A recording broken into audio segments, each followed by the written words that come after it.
ప్రేమ కాలేజ్‌కి బయలుదేరుతూ "అత్తయ్య నేను కాలేజ్‌కి వెళ్ళి వస్తాను" అని చెప్పేసి అయితే అంటూ ఉంటుంది. ఈలోపు అక్కడికి ధీరజ్ వచ్చి "అమ్మ నేను కాలేజ్‌కి బయలుదేరుతున్నాను టైం అవుతుంది" అని చెప్పేసి అయితే అంటూ ఉంటాడు. ఆ మాటలు వినగానే అక్కడ ఉన్న వేదవతి మాత్రం "మీ ఇద్దరు వెళ్తుంది ఒకే కాలేజ్‌కి కదరా! ఇగో ప్రేమను కూడా తీసుకొని వెళ్ళు" అని చెప్పేసి అయితే అంటూ ఉంటుంది. ఆ మాటలు వినగానే అక్కడ ఉన్న ధీరజ్ అయితే ఒక్కసారిగా షాక్ అయిపోయి "ఏంటి దీన్ని తీసుకొని వెళ్ళాలా?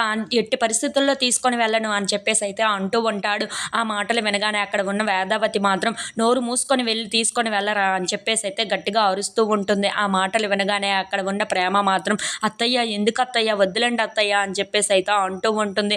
ఇంతలో అక్కడ ఉన్న వేదవతి మాత్రం "లేదు మీ ఇద్దరు కలిసే వెళ్ళాలి పదండి బండి ఎక్కుదురు కానీ" అని చెప్పేసి అయితే వాళ్ళిద్దరిని దగ్గర ఉండి మరి బండి ఎక్కిస్తూ ఉంటుంది. ఇంతలో వాళ్ళిద్దరిని ఒకరినొకరు చాలా కోపంగా చూసుకుంటూ ఉంటారు. ఆ బండి ఎక్కడం చూసి అక్కడ ఉన్న భద్రావతి ఫ్యామిలీ అయితే చాలా కోపంగా వాళ్ళందరినీ చూస్తూ ఉంటుంది.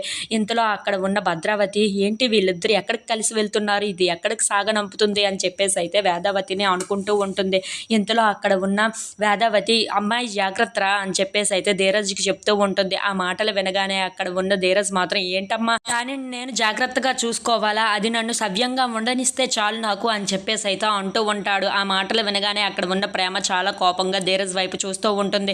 ఇంతలో అక్కడ ఉన్న వేదవతి మాత్రం "చాలేరా నీ మాటలు, ఉండు ఉండు ఇప్పుడే వస్తాను" అని చెప్పేసి అయితే లోపలికి వెళ్తూ ఉంటుంది. ఇంతలో ఆ పైనుండి భద్రావతి చాలా కోపంగా ప్రేమ వైపు ధీరజ్ వైపు చూస్తూ ఉంటుంది. అది చూసిన ప్రేమ ఒక్కసారిగా షాక్ అయిపోయి తన బండి మీద నుండి కిందకి దిగుతూ ఉంటుంది.